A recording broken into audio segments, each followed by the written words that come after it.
ರಾಷ್ಟ್ರಪತಿ ಶ್ರೀಮತಿ ದ್ರೌಪದಿ ಮುರ್ಮು ಅವರು ಬೆಂಗಳೂರಿನ ನಿಮಾನ್ಸ್ ಆವರಣದ ಸಭಾಂಗಣದಲ್ಲಿ ನಡೆದ ಸುವರ್ಣ ಮಹೋತ್ಸವ ಸಮಾರಂಭದಲ್ಲಿ ಭಾಗವಹಿಸಿ ನಿಮಾನ್ಸ್ ಸಾಧನೆಗೆ ಮೆಚ್ಚುಗೆ ವ್ಯಕ್ತಪಡಿಸಿದರು.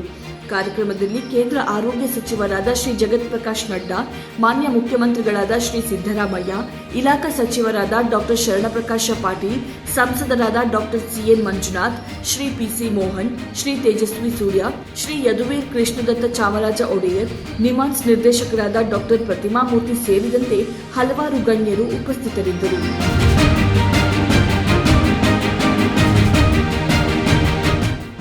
ಬೆಳಗಾವಿಯ ನೆಹರು ನಗರದಲ್ಲಿರುವ ಜೆಎನ್ಎಂಸಿ ಕ್ಯಾಂಪಸ್ನಲ್ಲಿ ಕೆಎಲ್ಇ ಸಂಸ್ಥೆಯ ನೂತನ ಕ್ಯಾನ್ಸರ್ ಆಸ್ಪತ್ರೆಯನ್ನು ರಾಷ್ಟ್ರಪತಿ ದ್ರೌಪದಿ ಮುರ್ಮು, ಕೇಂದ್ರ ಸಚಿವ ಪ್ರಹ್ಲಾದ್ ಜೋಶಿ, ಲೋಕೋಪಯೋಗಿ ಸಚಿವರಾದ ಸತೀಶ್ ಜಾರಕಿಹೊಳಿ ಅವರು ಲೋಕಾರ್ಪಣೆಗೊಳಿಸಿದರು.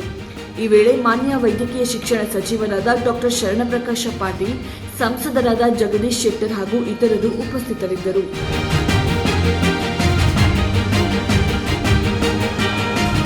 ಮಾನ್ಯ ಮುಖ್ಯಮಂತ್ರಿಗಳಾದ ಶ್ರೀ ಸಿದ್ದರಾಮಯ್ಯ ಅವರ ಅಧ್ಯಕ್ಷತೆಯಲ್ಲಿ ಹಾಗೂ ಇಲಾಖಾ ಸಚಿವರಾದ ಡಾಕ್ಟರ್ ಶರಣಪ್ರಕಾಶ ಪಾಟೀಲ್ ಅವರ ಉಪಸ್ಥಿತಿಯಲ್ಲಿ ವೈದ್ಯಕೀಯ ಶಿಕ್ಷಣ ಇಲಾಖೆಯ ಪ್ರಗತಿ ಪರಿಶೀಲನಾ ಸಭೆ ನಡೆಯಿತು. ಸಭೆಯಲ್ಲಿ ರಾಜ್ಯದ ವೈದ್ಯಕೀಯ ಕಾಲೇಜುಗಳು ಹಾಗೂ ಆಸ್ಪತ್ರೆಗಳ ಅಭಿವೃದ್ಧಿಯ ಕುರಿತು ಚರ್ಚಿಸಲಾಯಿತು. ಸಭೆಯಲ್ಲಿ Shalini Rajneesh CS, LK Atheeq ACS ಆರ್ಥಿಕ ಇಲಾಖೆ, ಶ್ರೀ ಆರ್ ವಿಶಾಲ್ ಹಣಕಾಸು ಕಾರ್ಯದರ್ಶಿ, ವೈದ್ಯಕೀಯ ಶಿಕ್ಷಣ ಇಲಾಖೆಯ ಪ್ರಧಾನ ಕಾರ್ಯದರ್ಶಿ ಮೊಹಮ್ಮದ್ ಮೌಸಿನ್, ನಿರ್ದೇಶಕರಾದ ಡಾಕ್ಟರ್ ಸುಜಾತಾ ರಾಥೋಡ್ ಸೇರಿದಂತೆ ಹಲವಾರು ಹಿರಿಯ ಅಧಿಕಾರಿಗಳು ಉಪಸ್ಥಿತರಿದ್ದರು.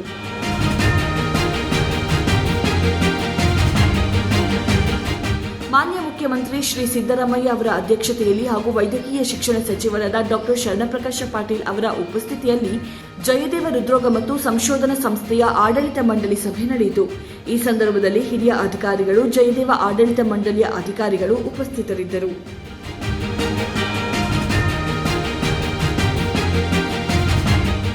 ಮಾನ್ಯ ವೈದ್ಯಕೀಯ ಶಿಕ್ಷಣ ಸಚಿವರಾದ ಡಾಕ್ಟರ್ ಶರಣಪ್ರಕಾಶ ಪಾಟೀಲ್ ಅವರು ಬೆಳಗಾವಿ ವೈದ್ಯಕೀಯ ಮತ್ತು ಸಂಶೋಧನಾ ಸಂಸ್ಥೆಯಲ್ಲಿ ಸೂಪರ್ ಸ್ಪೆಷಾಲಿಟಿ ಆಸ್ಪತ್ರೆ ಕುರಿತು ಹಿರಿಯ ಅಧಿಕಾರಿಗಳ ಜೊತೆ ಸಭೆ ನಡೆಸಿ ಆಸ್ಪತ್ರೆ ಯೋಜನೆಗಳ ವಿವರ ಪಡೆದರು.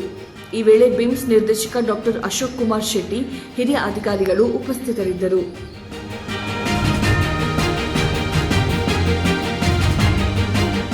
ಮಾನ್ಯ ವೈದ್ಯಕೀಯ ಶಿಕ್ಷಣ ಸಚಿವರಾದ ಡಾಕ್ಟರ್ ಶರಣಪ್ರಕಾಶ ಪಾಟೀಲ್ ಅವರು ರಾಯಚೂರು ನಗರದ ಒಪೆಕ್ ಆಸ್ಪತ್ರೆಯಲ್ಲಿ ಪ್ರಗತಿ ಪರಿಶೀಲನಾ ಸಭೆ ನಡೆಸಿದರು.